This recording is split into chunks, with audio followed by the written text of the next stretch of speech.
전 세계에서 가장 빠른 사나이라고 했던 이 마이클 존슨이 금메달을 많이 땄습니다. 뭐 200m, 400m, 1600m. 육상 특별히 200m에서는 19초 3위로 세계 신기록까지 세웠던 사람입니다. 그리고 시드니 올림픽에서도 역시 마찬가지로 400m 2연패를 차지했습니다. 33세 때까지 이 육상 선수 생활을 이어갔는데 가장 나이 많은 올림픽 금메달 리스트로 이름을 올릴 정도로 이 피지컬이 굉장히 좋은 사람이었습니다. 그런데 얼마 후에 이 사람이 어깨와 몸의 왼쪽을 전혀 쓸 수가 없었다고 합니다. 온몸이 마비가 되어서 이틀 만에 처음 침상을 벗어나서 이 보조의 도움을 받아서 걷기 시작하는데 200m를 본인의 고백에 의하면 200m를 걷는데 15분 정도가 걸렸다. 그러니까 교회에서 저희 아마 마을회관 정도까지 아마 거리가 되지 않을까 싶습니다. 그런데 15분이 걸렸다는 것입니다.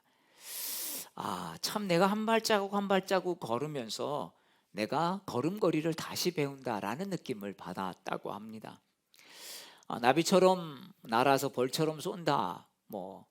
그런 그 복싱 챔피언이 있었지 않습니까? 알츠하이머 병을 앓고 우리가 LA 올림픽의 그 주자, 봉송 마지막 주자로 그 영상의 화면에 나오면서 많은 사람들을 놀래게 했습니다. 무하마드 알리죠. 또 이봉주 선수는 황영조와 함께 세계적인 마라톤 선수의 이름에 올린 사람인데 얼마 전까지만 해도 몸이 굳어가는 병에 걸려서 이 몸이 굽어지고 제대로 쓰지 못했던 참 그런 사람, 그런 병에 걸렸다는 뉴스를 들은 적이 있습니다. 여러분, 건강은 우리에게 늘 보장된 것이 아닙니다. 아무리 세계에서 제일 빠른 사나이라 할지라도 때로는요 200m를 걸어가는데 15분이 걸릴 수도 있고 더 나아가서는 그것도 제대로 걷지 못할 수도 있다는 것이죠. 엄청난 근육질을 가진 바디빌더도 마찬가지고 오래 달릴 수 있는 강한 심장을 가진 마라토너들도 여러분 제대로 자신을 걸을 수 없는 그런 처지 형편 이런 상태에 들어갈 수도 있다는 것입니다. 하루아침에 한 걸음 한 걸음 걸어가는 것이 그렇게 힘겨울 수가 없는 때가 여러분 우리 인생에는 반드시 온다는 것입니다. 그 시간이 좀 빨리 오는 사람이 있고 좀 느리게 오는 사람이 있을 뿐입니다.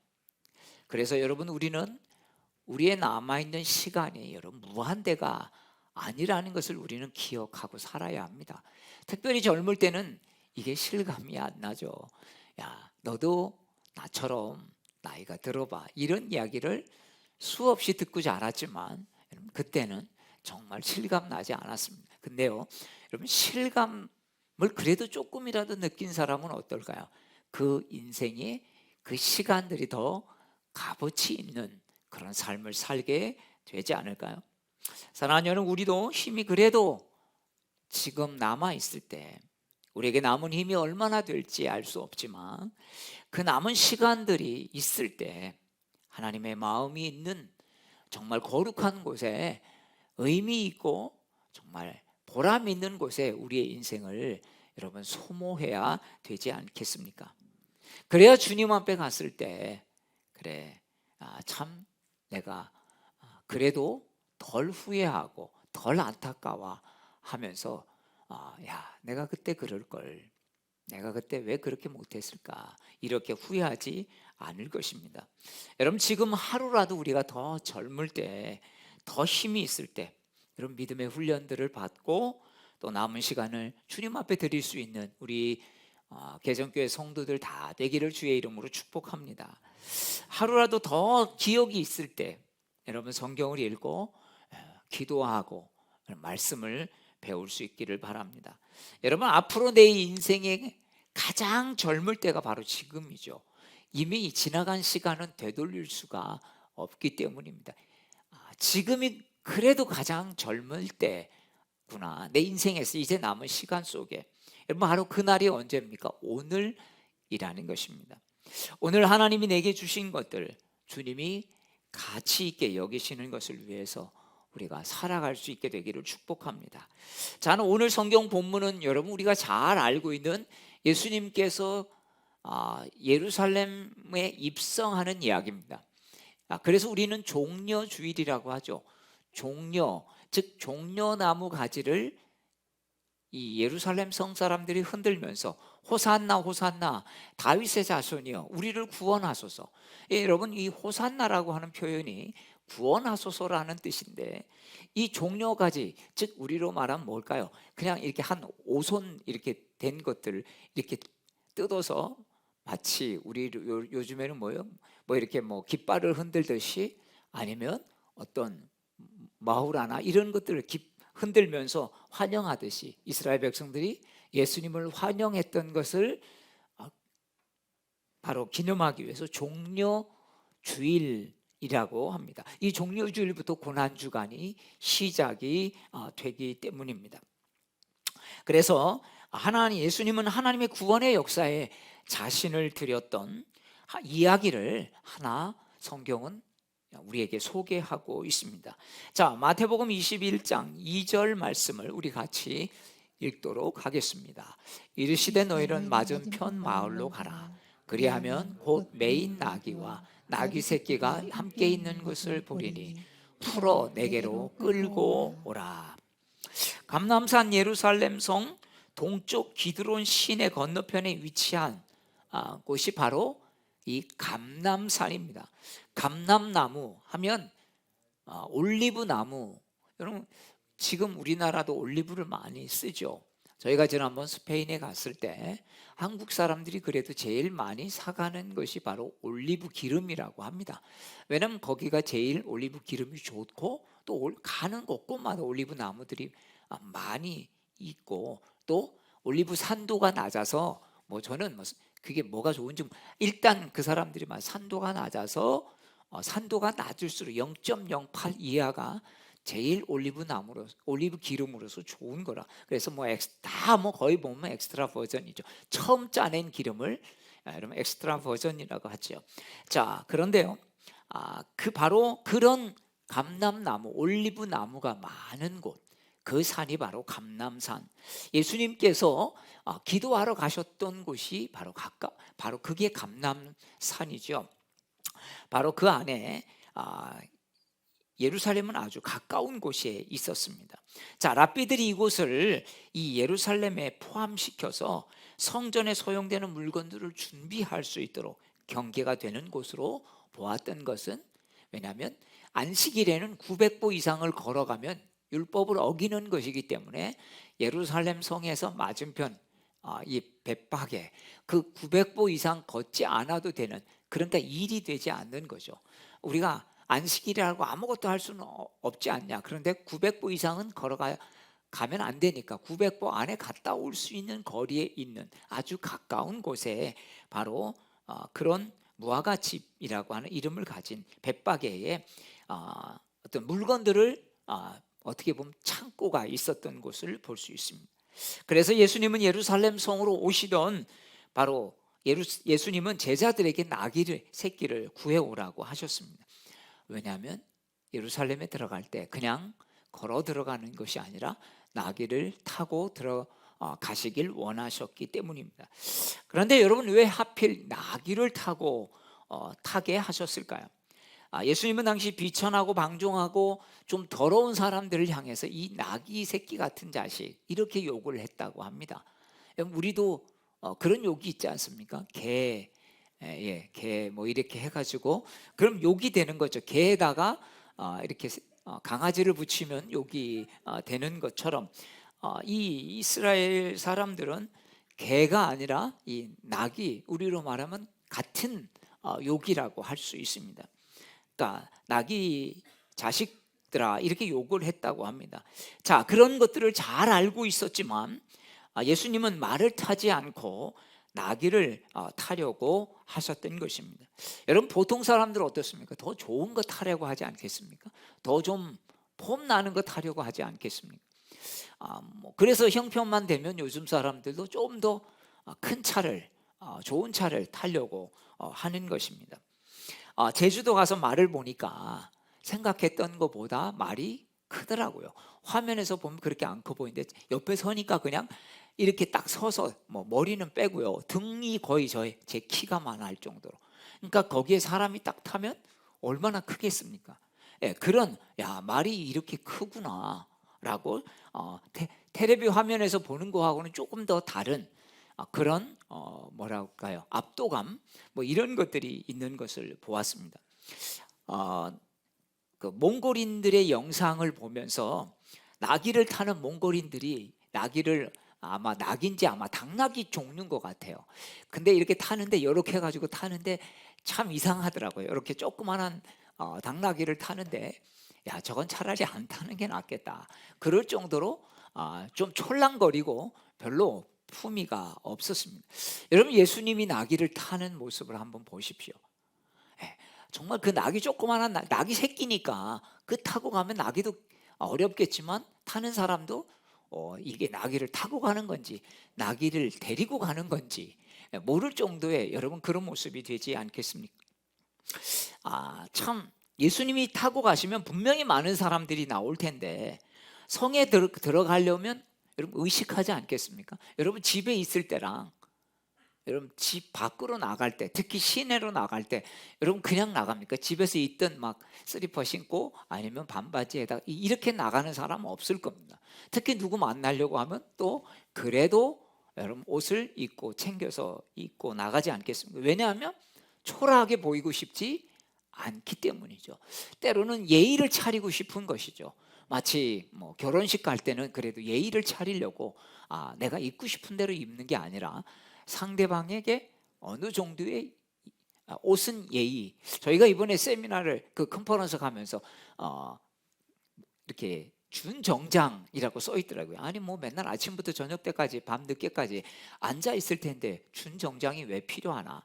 그냥 편한 옷이면 되지. 그런 생각을 했지만 그렇게 써 있어서 거의 양복은 안 입었지만 비슷한 옷을 입고 바지도 좀 약간 반 비슷한 거 이를 입고 갔습니다. 근데 산속이라 그런지 추워서 좀 옷을 껴입기는 했지만 그래도 왜 이렇게 옷을 입고 오라고 하는지를 알았던 그런 생각이 납니다. 여러분 성에 들어가려면 분명히 사람들이 눈에 의식이 될 것입니다. 누구나 가볍게 보이고 초라해 보이는 모습으로 보이고 싶은 사람은 없을 것입니다. 그냥 말 타고 이렇게 가고 싶지 누가 이렇게 이러면 가고 싶겠습니까? 근데 예수님은 그렇게 지금 들어가고 있었던 것이죠. 어린 낙이니까 여러분 이게 짧으니까 발이 땅에 닿을까 말까 하면서 간신히 가는 그런 모습이 아니었을까 생각해 보게 됩니다. 멋있게 보이는 것보다 예수님은 자신이 지금 하고 있는 일에 대한 의미들을 제자들과 예루살렘 성 사람들에게 분명하게 계시해주고 예시해주고 싶었던 것입니다. 구약을 예언을 이룬다고 하는 것을 멋있게 보이는 것보다 뭘 원하셨어요? 하나님의 말씀을 이루고 계시다는 사실을 그런 언지를 주고 싶었던 것이죠. 스가랴 9장 9절에 메시아가 나귀 새끼를 타고 예루살렘에 입성할 것이라고 예언을 했기 때문입니다. 제가 한 꽤 오래됐습니다만 말씀을 준비하다가 생각이 났어요. 제가 주례를 썼는데 제가 교구 목사 때 이제 담임 목사님이 주례를 쓰시기가 어려워서 교구 목사가 주례를 썼는데 예비 교육을 하느라고 미리 만났습니다. 미리 만나서 이제 예비 교육을 하고 신랑 신부 예비 신부를 만나서 교육을 하고 이제 같이 기도해주고 또 제가 책 한 권 화성에서 온 남자 뭐 금송에서 온 여자 이 책 서로 남자 여자가 얼마나 다른지 꼭 같이 읽어봤으면 좋겠다라고 하는 그 책을 주면서 하는데 저보고 넥타이를 하나 선물해 주었습니다. 목사님 이거 꼭 주례할 때 차고 오십시오.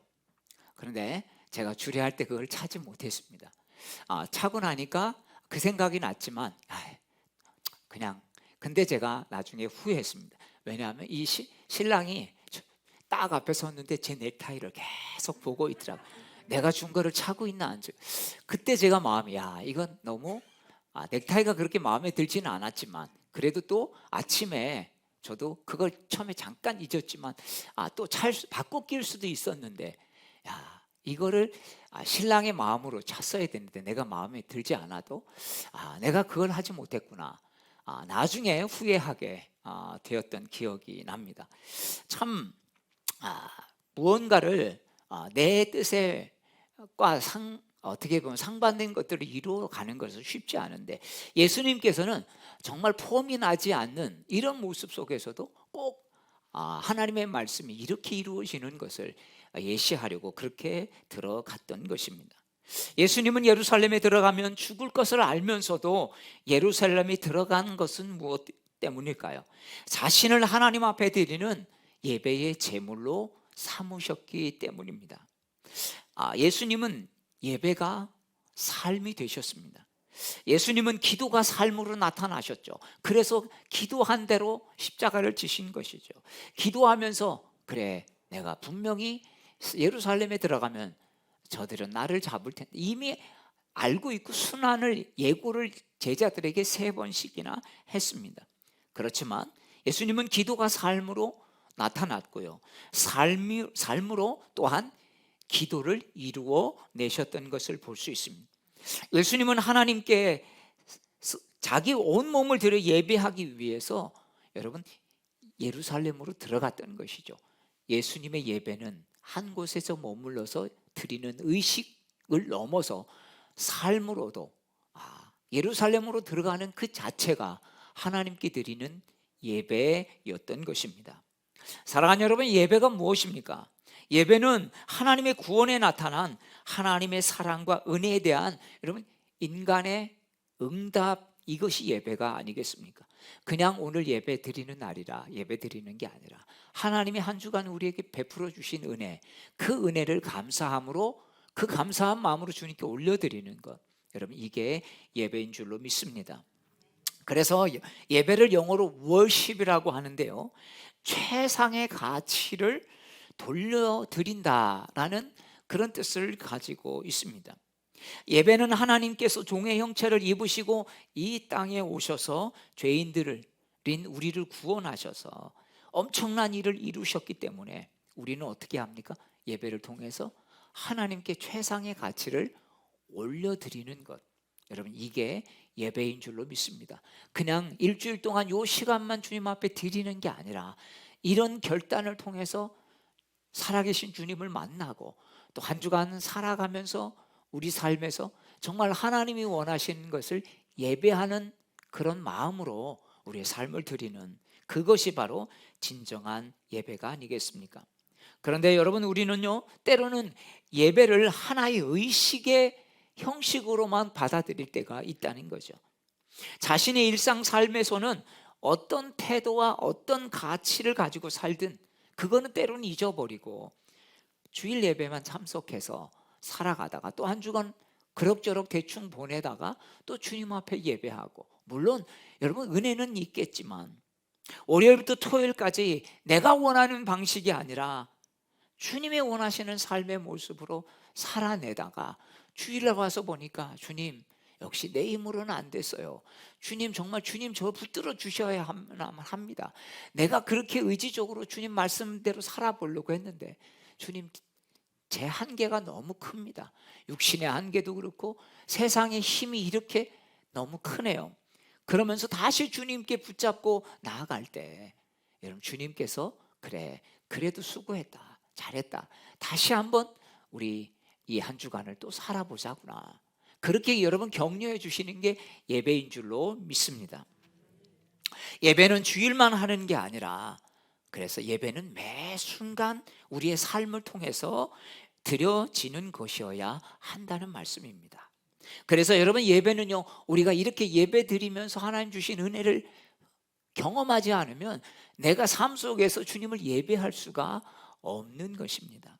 절대로 예배와 우리의 삶이 분리되어서는 여러분 그게 뭐겠습니까? 이중적이죠. 그게 뭐겠습니까? 위선이 되는 거죠. 그게 뭐겠습니까? 우리가 예배와 삶이 따로 분리되어 버리는 사단의 여러분 계략이라고 볼 수 있습니다. 그래서 우리는 이 영적 예배라고 하는 말, 이 원어에는요, 사실 좀 더 정확한 번역은 합당한 예배입니다. 합리적인 예배. 정말 우리가 예배 드리고 나서 하나님 앞에 합당한 삶을 드리는 것, 이게 바로 예배라고 하는 것입니다. 그래서 여러분, 예배당 안에서 예배가 세상에서의 삶으로 이어질 때 우리 그리스도인들은 거룩한 산 제사로 하나님께 드리는 것인 줄로 믿습니다. 그래서 존 메가도 목사님은 강해 설교하는 가운데 참된 예배는 주일 예배 시간의 축도 후에 비로소 시작된다, 이렇게 말했습니다. 여러분, 교회 공동 식사하러 갈 때 지금도 예배가, 진정한 예배가 시작되고 있구나 라고 여러분 생각한다면, 여러분, 우리 성도의 교제가 다를 수밖에 없는 것이고, 그래, 이제 집에서의 생활이 또한 진정한 삶의 예배가 시작되는 곳이구나.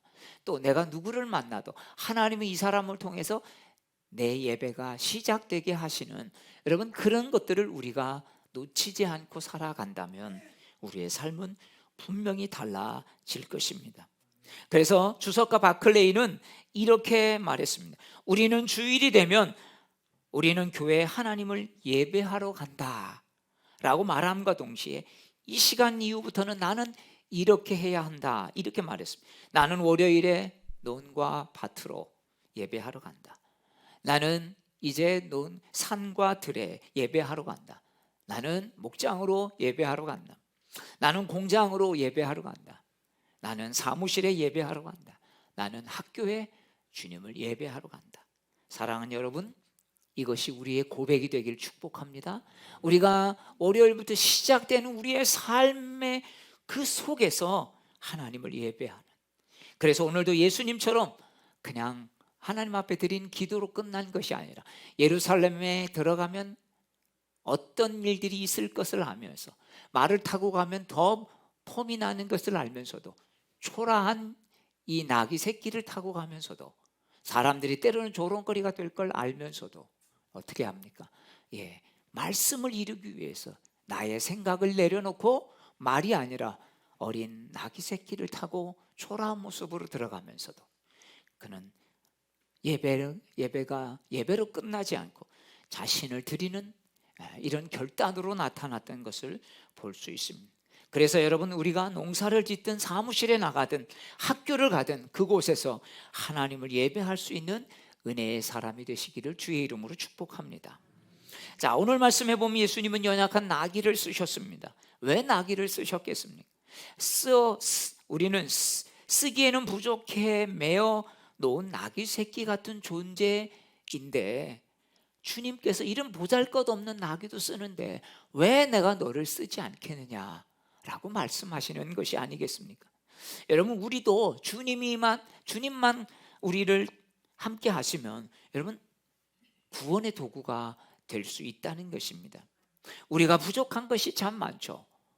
어떨 때는 내게는 별로 부족한 것이 없이 느껴질 때, 잘 나갈 때, 여러분, 그런 교만한 모습이기도 하지만 때론 내 자신을 보면 내가 참 할 줄 아는 게 없구나.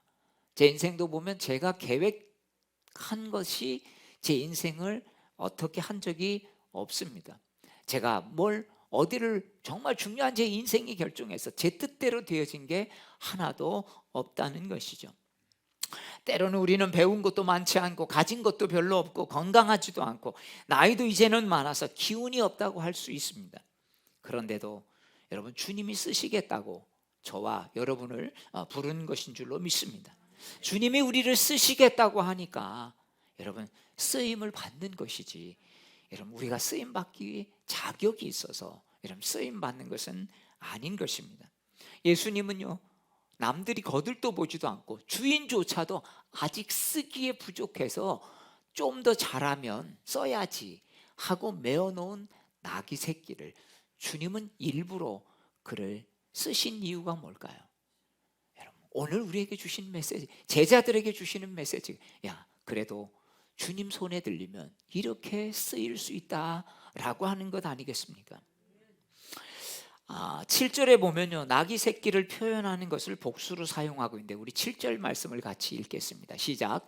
나귀와 나귀 새끼를 끌고 와서 자기들의 겉옷을 그 위에 얹음에 예수께서 그 위에 타시니. 여러분, 얼마나 나귀 새끼가 여러분 작으면 나귀 새끼 혼자는 데려갈 수 없는 거예요. 왜? 어미가 없이는 나귀가 움직이려고 하지 않은. 그러니까 나귀는 뭐겠어요? 그 새끼의 어미인 거예요. 근데 예수님은 그 나귀를 안 타고 나귀 새끼를 타신 거죠. 그래서 이 나귀 새끼는 어떻게 보면 본능적이에요. 그렇지만 엄마를 먼저 엄마 나귀를 앞세우면서 따라가는, 그러면서까지도 왜 예수님은 나귀를 타면 되지 나귀 새끼를 타셨을까? 여러분, 우리에게 가르쳐주는 신앙의 의미가 있다는 것입니다. 그렇습니다. 우리가 사명을 감당하며 할수록 우리를 써주시려고 부르신 것이 축복임을 알게 되지 않습니까? 우리가 작고 보잘것없고 약해서만 여러분 쓰임 받는 것은 아닙니다. 예수님을 태우지 않는 나귀는 여러분 그저 나귀일 뿐입니다.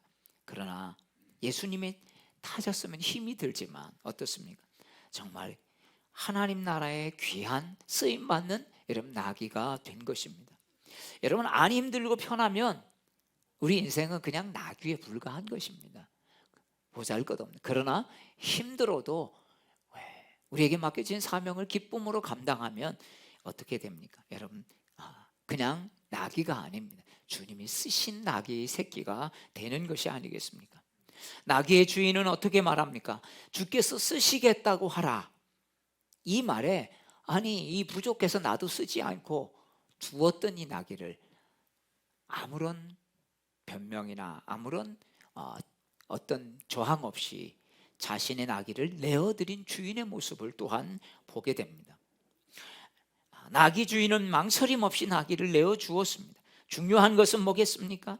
바로 나귀 주인조차도 구원의 역사에 가치 있게 쓰임받는 여러분 사람이었다라고 하는 것입니다. 나귀를 써야 하니 아직도 이거는 부족해서 지금 누가 쓸만한 그런 조건이 되지 못합니다. 이렇게 하지 않았다는 것이죠. 핑계대지 않았다는 것입니다. 이 벳박의 주인의 헌신은 구원의 역사를 이루는 동역자가 된 것입니다. 여러분, 때로는요, 내가 한 일이 알지 못하게, 나도 알지 못하게 여러분 값진 일이 될 수 있고, 때로는 내가 한 일이 내가 알지 못해도 여러분 그게 악한 영향을 줄 수 있다는 것을 여러분 우리는 이런 것들을 통해서 또한 보게 됩니다. 그래서 여러분 우리가 두려운 것입니다. 그래서 우리가 기도할 때 제가 그런 말씀을 드렸더니 지난 수요일 날 우리 집사님이 그런 기도를, 주님, 알지 못하고 지은 죄를 그냥 회개하고 용서해 달라고만 하는 게 아니라 알지 못하고 짓는 죄를 깨닫게 해달라고, 알게 해달라고 기도하는 거죠. 왜? 우리가 나도 모르게 이런 때로는 악한 영향을 끼치고 있는 것들이 있기 때문입니다. 그러나 그러려면 이런 것들에 대해서 알아야죠. 그래서 하나님, 제가 알지 못하고 짓는 죄도 있습니다. 알게 해주시고 깨닫게 해주셔서 다시 눈을 떠서 보게 하셔서 정말 그 일을 내 삶을 통해 다시 이루어내지 않도록 주님 저를 붙들어 달라고 여러분 그렇게 기도할 수 있기를 바랍니다. 사람은 누구나 자기 것을 아깝지 않게 여긴 사람이 있겠습니까? 그런데요, 어떤 때는 은혜가 있을 때는 계산이 되지 않을 때가 있습니다. 여러분, 계산이 되지 않을 때, 이게 은혜구나, 내가 그때 왜 미쳤나? 왜 그랬지? 여러분, 계산이 되지 않을 때 주님께서 나에게 그것을 통해서 하게 하시는 그런 은혜를 주시는 것입니다. 그래서 은혜를 아는 사람은 모든 것을 들여 쓰임을 받고도 여러분 더 기쁘고 쓰임 받고 싶은 것입니다. 아깝지 않은 것이죠. 예수 믿으면서도 여전히 우리 가정만 바란다면, 우리 자녀 하나만 잘 되기를 바란다면 여러분 우리는 하나님을 예배한다라고 하기보다 우리 자신을 예배하고 있는 게 아닐까요? 여러분, 우리는 하나님을 어떻게 예배하고 있습니까? 정말 예수님처럼 그의 기도가 삶이 되었고 예배가 예수님께서 자신의 몸을 드리는 산 제물이 된 것처럼 우리가 한 주 한 주 살아가면서 우리의 삶을 주님 앞에 드리는 산 제물로 드리는 그런 예배자가 되시기를 주의 이름으로 축복합니다. 며칠 전 제가 여기 새벽기도에 목요일인가 수요일인가 새벽기도 앉아서 있는데 갑자기 여러분 이 나무가 보이더라고요. 이 두 나무가 보여서 제가 새벽에 좀 일찍 와서 교인들도 아무도 없고 그래서 이렇게 만져봤어요. 근데 막 이게 떨어지더라고요. 이런 나무들이. 아, 여러분 이 나무 지금 어때 보입니까? 별 뭐 이상 아파 보이지 않죠? 그죠? 이게 한 1년쯤 사놓은 지 한 1년쯤 된 것 같습니다. 근데 제가 엊그제 보니까 죽어가고 있더라고요. 그래서 하나는 저기다가 놨습니다. 근데 꼭 커튼을 내리시더라고요. 왜 저기다 놨냐면 그래도 햇빛을 좀 받으라고. 햇빛을 받으니까 그래도 쟤는 조금 괜찮아요. 근데 얘는 이제 햇빛을 직접 못 받잖아요. 그래서 두 개를 보니까 이제 빨리 안 내놓으면 조만간에 이제 괴사하겠다 그런 생각이 듭니다. 잎이 붙어 있지만 손으로 만지면 부서지는 그런 나무들이 그런 잎들이 있었습니다. 사실 햇볕도 쬐지 않게 했고 어떻게 보면 이제 물만 주면서 그냥 숨만 쉬고 살게 하는 그런 사람처럼 그런 모습으로 우리가 그냥 방치하지 않았나 제가 그런 생각이 듭니다. 여러분 나무에게 때로는 맛있는 것도 줘야 되죠. 흙도 갈아줘야 되고 때로는 영양제도 줘야 되고 분갈이도 해주면 더 좋고 근데 거의 1년 동안 분갈이도 안 했고 햇빛도 좀 귀찮으니까 좀 끌어내서 저기다 밖에 내놓고 좀 그랬어야 되는데 여러분 아무렇지도 않은 것 같지만 이거 이제 몇 달 못 삽니다. 이런 상태로 왜 이제 뭐 갈 때까지 이제 체력이 닿을 때까지 다 한 거 아니겠습니까? 여러분 우리 영혼도 마찬가지 아닐까요? 예배에 별 은혜가 없고 기도하지 않고 말씀으로 받는 영향도 없이 그럭저럭 살아간다면 우리 영혼도 빛도 보지 않고 자양분이 없이 이 나무처럼 결국 시간이 흐르면 여러분 다르지 않는 영혼이 되어진다는 것입니다. 왜? 시간이 너무 이게 천천히 보이지 않게 진행이 되기 때문에 모를 뿐이죠. 나무도 어느 순간에 지난번 나무가 죽어서 이제 조금만 되니까 막 나무들을 흩어져서 밖에 이제 버려졌는데요. 여러분 나무니까 그래도 그렇지만 여러분 우리 영혼들은 여러분 어떻겠습니까?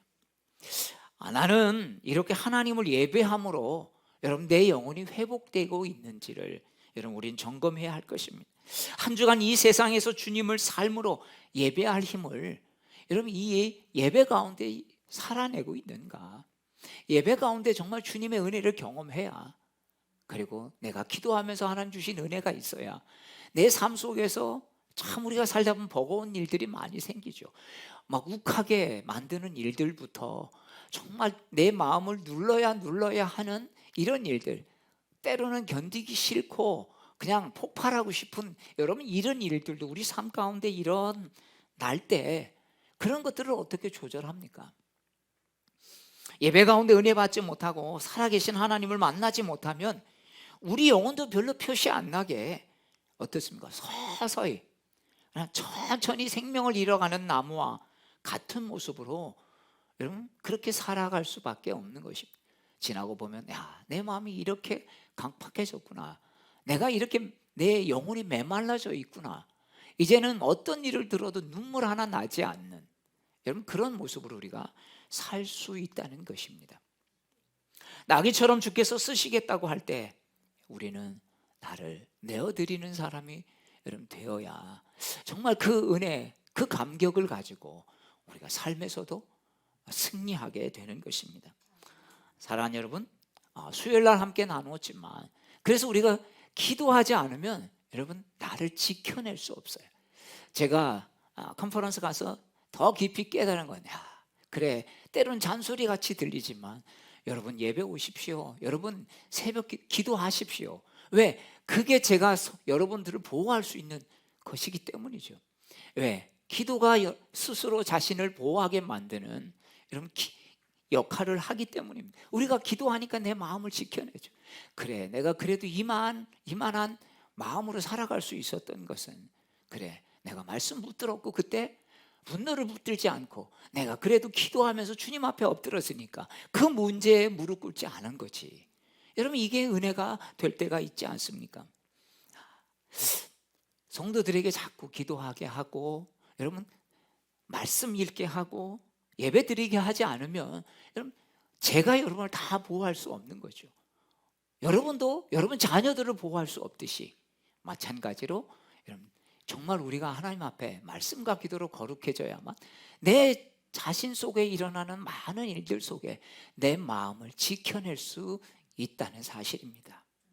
사랑하는 여러분, 주님이 내 주인이 되시지 않으면 세상의 것들이 내 주인이 될 수밖에 없는 삶을 살아가게 되는 것이 아니겠습니까? 소유로 만족하지 말고 존재로 기뻐하는 여러분 그런 인생이 되시기를 축복합니다. 우리가 세상에서 보면 뭘 하나를 해도 이기려고 하지 않습니까? 가위바위보 하나 해도 이거 뭘, 근데 그것조차 악착하지 이기려고 하는데 여러분 어떻습니까? 정말 사단에게는 내가 이기려고 여러분 합니까? 야, 이게 진짜 영적 전쟁이구나. 내가 사단한테는 절대로 져서는 안 돼. 어떻습니까? 여러분 사단한테 지고 나서 분해서 여러분 잠이 오지 않은 적이 있습니까? 여러분 사단에게는 지는 것을 때로는 아무렇지도 않게 여길 수도 있는 것이지. 근데 하나님 앞에서는 막 이기려고 합니다. 자기 고집 피우고 얼마나 여러분 무슨 모습으로 우리가 살아가고 있습니까? 이게 여러분만이 아니라 제 모습이기도 한 것이죠. 이웃들에게는 막 악착같이 이기려고 하고 10번이고 20번이고 이기려고 하는 여러분 그러니까 우리가 인생에서 행복을 모르고 살아가는 여러분 이웃들과는 이기면 안 되네. 비교해야 하는 것이죠. 일방적으로 이기거나 하면 결국은 나중에 이런 문제가 생기는 것입니다. 근데 참 이런 것들을 우리가 내 힘으로 되겠습니까? 여러분 사단이 우리를 꼭 붙잡고 있을 때가 있는데 그래서 여러분 주님 앞에 정말 우리의 마음을 내놓고 기도할 수 있기를 바랍니다. 여러분 사단을 이길 수 있는 것은 예배와 기도로 성령 충만한 것입니다. 아멘. 우리가 기도하는 것은 하나님의 능력을 힘입어서 여러분 그래서 나를 보호하는 거예요. 세상의 물결로부터 세상의 압박으로부터 나를 보호하는 것이 아니겠습니까? 사랑하는 여러분, 우리 한 주간 살아가면서 기도하고 또 말씀을 통해서 예배하면서 정말 사단으로의 공격으로부터 보호하고 내가 세상의 많은 문제들로부터 여러분 내 자신을 보호하는 그런 은혜의 삶으로 살아가게 되기를 주의 이름으로 축복합니다. 우리 다